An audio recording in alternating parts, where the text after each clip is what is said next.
Hey,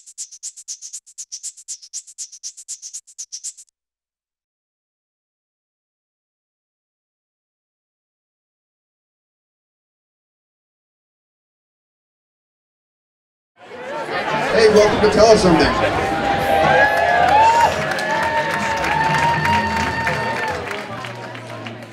Try not to talk too much, so I'm going to shut up. I've talked too much. We're going to introduce our first story, Jim Beyer, who's been on the Tell Us Something stage before. He's watched movies for more than 50 years and got his first motorcycle in 1972. Several years ago, he had an opportunity to combine these two passions, resulting in this story about the long and winding road to the best bar in America. Please welcome Jim Beyer.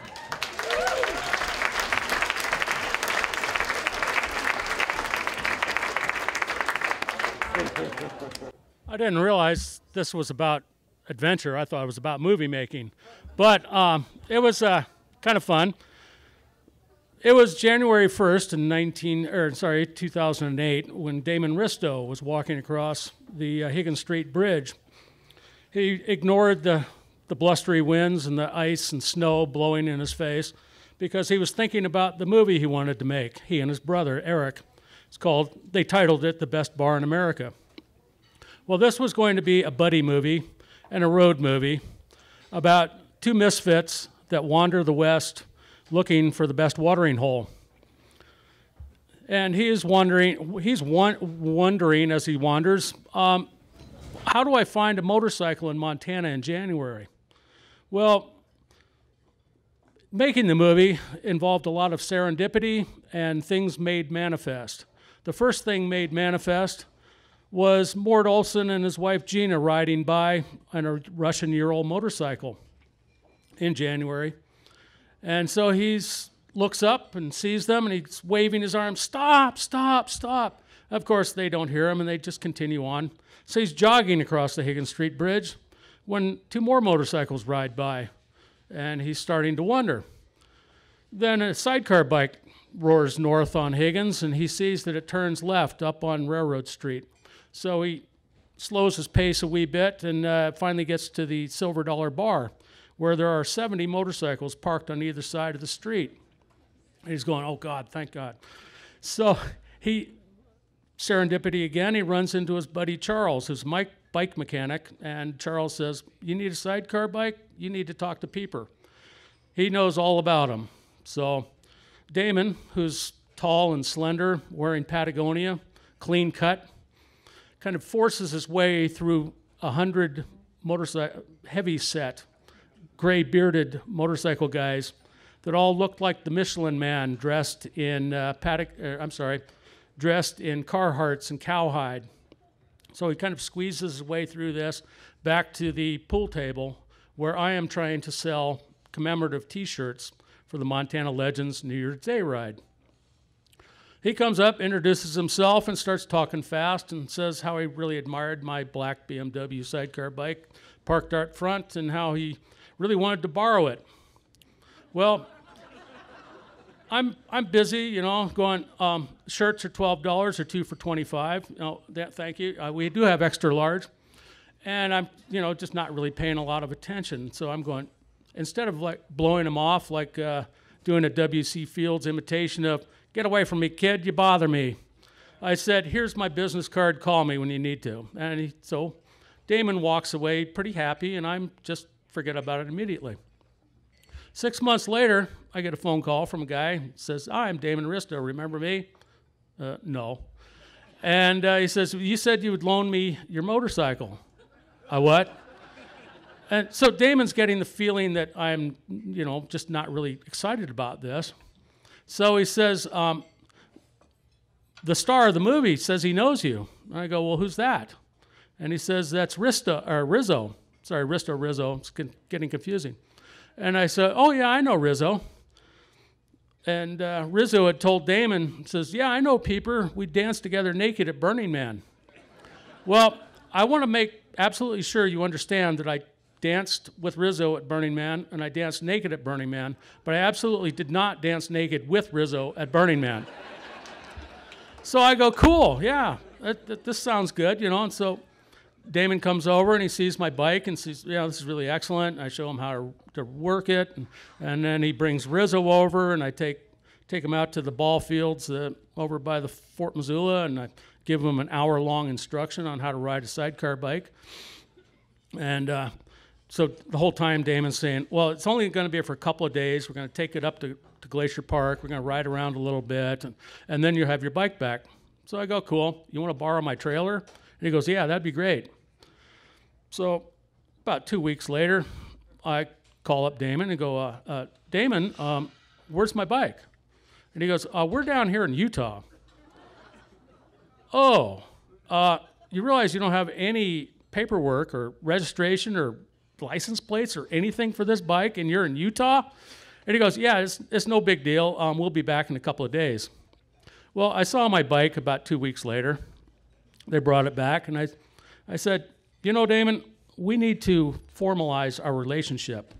Now, I know that when I told you you could take the bike, that if you wrecked it, I would cut your nuts off and turn them into a tobacco pouch.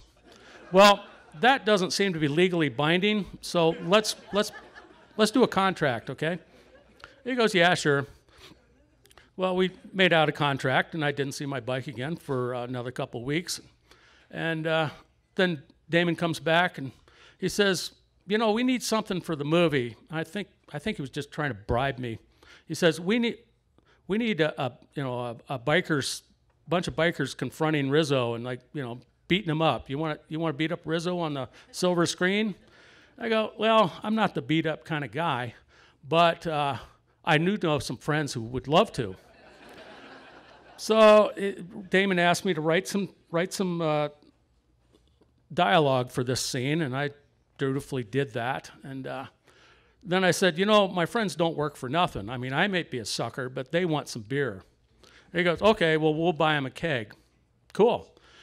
The whole premise of this movie is that it's about drinking, of course. It is the best bar in America. And Damon and Eric would go into a bar with their cameras and say, we're filming a movie. Do you want to be in it? And all the patrons would look up. Well, we're buying the drinks. Oh, hell yeah. So they would buy a round of drinks for the bar, and then they'd shoot their scene around all the patrons, all the locals, and then quickly escape. So in this scene, we go up to Hot Springs, Montana, and the Montana bar, and I invite all my Montana Legends buddies and say, you guys are going to be in a movie. Well, some were impressed, some weren't. Well, Big Tony and Hog Dick we're told to be there at noon because we're going to be shooting in the daylight and stuff. And well, they get there at 10 o'clock, and they're sitting in the bar not having much to do, so they polish off a bottle of McNaughton's. Well, Damon and Eric and the movie crew and the actors and Rizzo and Greg Collett and I think David Aykroyd was there. They all show up at Hollywood time of about 2 o'clock, and most of the rest of my biker buddies have been in the second bottle of McNaughton's, and we're pretty ready to be in a biker movie about drunks. And so Damon goes in, sets it up outside, and there's the big scene where Big Tony jacks up little bitty Rizzo, who's only 5'6" and 150 pounds, and Big Tony's 6'2" and 300. And so that was kind of cool, except the problem with using real people as extras is they don't quite understand a few things. There were a couple of gals from Spokane who were on the sidewalk kind of going to the camera. So Eric says, hey, Hog Dick, you want to go get rid of them girls? So he goes, yeah, sure, I can do that. Walks up to him and goes, kind of leers at him and goes, hi, my name's Hog Dick. You want to see why? And so they disappeared. The scene is shot. Of course, it ends on the cutting room floor, and we never get to see it in the movie. But later they move inside, and Big Tony is bullying his way through the crowd and, drinking McNaughton's out of his coat that he brought in with him. And that was all great fun. Well, a little bit later, Damon goes, can I borrow the keys to your truck? And I go, yeah, sure. So, and then I go and take a nap because I'm fairly beyond. And so the truck comes back later, and he says, well, thanks. We just shot the so-called chase scene using your pickup truck. Already? So they shoot the chase scene. The next time I see my bike is in November, and Damon says, we need to finish the chase scene, and since Aykroyd isn't here, we want you to be his stunt double. And I'm going, okay, what do we have to do? He says, well, you have to go through the through a railroad crossing as the crossbucks come down and a train is coming. I'm going, sure, yeah, no matter, I'm in, you know. So I'm sorry to say I only have 10 seconds left. So we shoot that scene. I survive. They make the movie. And I'm really happy to say that I have touched some of the magic of Missoula wood. So thank you very much.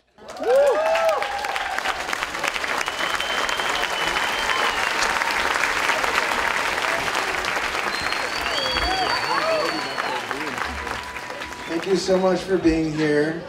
Thank you to all of the storytellers for getting up here and being so brave.